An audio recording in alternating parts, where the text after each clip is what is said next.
बहुत समय पहले समस्तीपुर गांव में राजू नाम का एक व्यक्ति रहता था।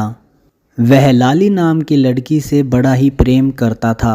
वह जब भी अपने घर जाता और अपने घर वालों को एक ही बात बोलता, माँ माँ मुझे लाली बहुत पसंद है, मेरी उससे शादी करवा दो ना। लेकिन राजू की माँ राजू से बस एक ही बात कहती, अरे बेटा, अरे बेटा, तुम अभी शादी के लायक नहीं हुए हो। अगर मैं तुम्हारी शादी लाली से करवा भी दूँ तो तुम उसका खर्चा कैसे उठाओगे। अपनी माँ की बात सुनकर राजू अपनी माँ से कहता है, माँ मैं सब कुछ देख लूँगा, बस एक बार मेरी शादी लाली से करवा दो। बस यह कहकर राजू गुस्से में घर से बाहर निकल जाता है। जैसे ही वह रास्ते से जा रहा होता है, तभी उसे एक व्यक्ति मिलता है जो कि राजू से कहता है, अरे अरे राजू बेटा, अच्छा हुआ तुम मुझे यहीं पर ही मिल गए। क्या तुम्हें पता नहीं चला कि नदी किनारे एक व्यक्ति की लाश मिली है। यह सुनकर राजू अपने चाचा जी से कहता है, नहीं चाचा जी, मुझे तो नहीं पता चला कि ऐसा कुछ भी हुआ है हमारे गांव में। अरे बेटा, अब समय बर्बाद मत करो, जल्दी से चलो मेरे साथ, मैं तुम्हें लेने के लिए आया हूँ और चल कर के देखो आखिरकार माजरा क्या है। चाचा जी राजू को अपने साथ लेकर नदी के किनारे जा रहे होते हैं। तभी उन्हें अचानक से ढोलक की आवाज़ सुनाई देती है। वे दोनों उस आवाज़ पर गौर नहीं करते और सीधे चलते रहते हैं। जैसे ही वे नदी किनारे जाते हैं, उन्हें एक व्यक्ति की लाश दिखाई देती है।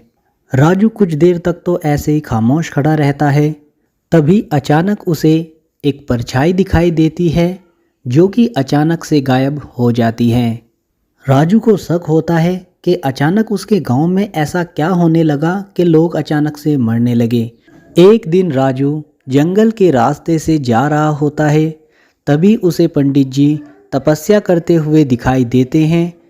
वह उनके पास जाता है और उनसे कहता है, पंडित जी नमस्कार करते हैं आपको।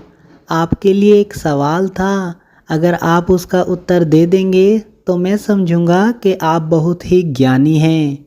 यह सुनकर पंडित जी राजू से कहते हैं, मुझे पता है बच्चा, तुम मुझसे क्या सवाल करने वाले हो।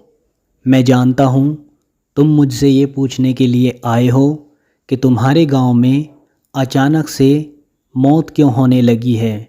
यह सुनकर राजू थोड़ा सा घबरा जाता है और पंडित जी से कहता है, मुझे माफ़ कर दीजिए पंडित जी, मैं बचपने में यह बात भूल गया। मुझे नहीं पता था कि आप इतने बड़े ज्ञानी हो।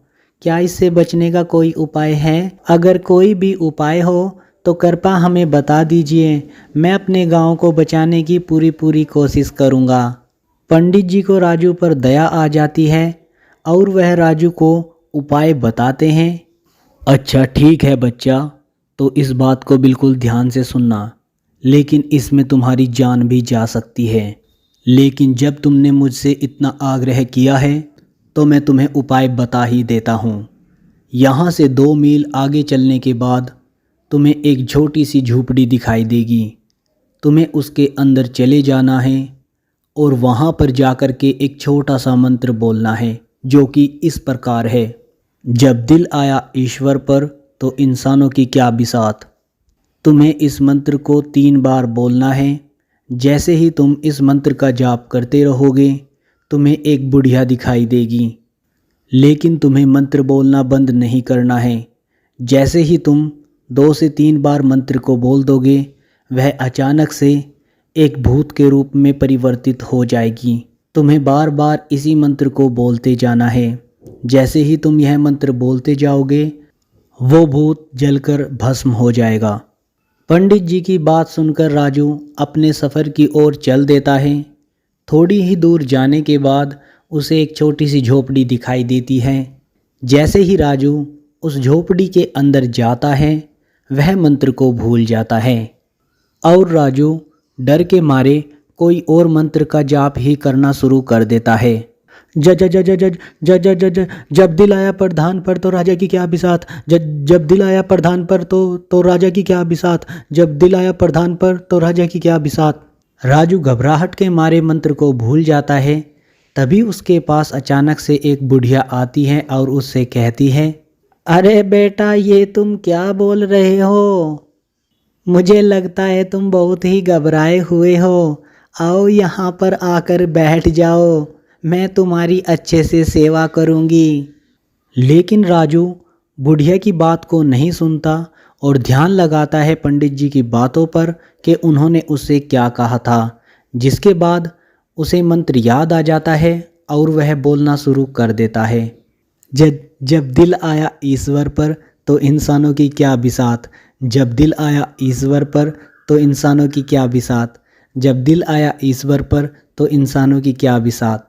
यह सुनकर बुढ़िया राजू से कहती है, अरे बेटा चुप हो जाओ, अरे बेटा चुप हो जाओ, ऐसा मत बोलो, ये तुम्हारे लिए अच्छा नहीं होगा। इतना कहने के बाद वह बुढ़िया अचानक से भूत के रूप में परिवर्तित हो जाती है। यह देखकर राजू और भी ज़्यादा घबरा जाता है, लेकिन वह मंत्र को बोलना बंद नहीं करता है। जिसके बाद वह बुढ़िया अपने असली रूप में आ जाती है और राजू से कहती है, हे, अगर तुमने यह मंत्र बोलना बंद नहीं किया तो मैं तुम्हें जान से मार दूंगी। लेकिन घबराया हुआ राजू मंत्र बोलना बंद नहीं करता है। थोड़ी ही देर बाद वहाँ पर आग लग जाती है और वह जलकर राख हो जाती है। लगातार कई दिनों तक चलने के बाद राजू बहुत ही थक जाता है। जिसके बाद जैसे ही वह अपने घर आता है, वह अपने गांव और अपने परिवार को बड़ा ही खुश पाता है। जिसके बाद राजू जैसे ही अपने घर में प्रवेश करता है, उसकी दादी राजू से कहती है, बेटा, तुम्हारे चाचा जी ने हमें सारी बातों के बारे में बता दिया। हमें नहीं पता था कि तुम इतने बहादुर हो। तुम लाली से शादी करना चाहते थे तो मैं तैयार हूँ, मैं तुम्हारी शादी लाली से करवा दूंगी। यह सुनकर राजू और लाली काफ़ी खुश हो जाते हैं और इस तरीके से राजू को अपना प्यार और गांव वालों को भूत से छुटकारा मिल जाता है।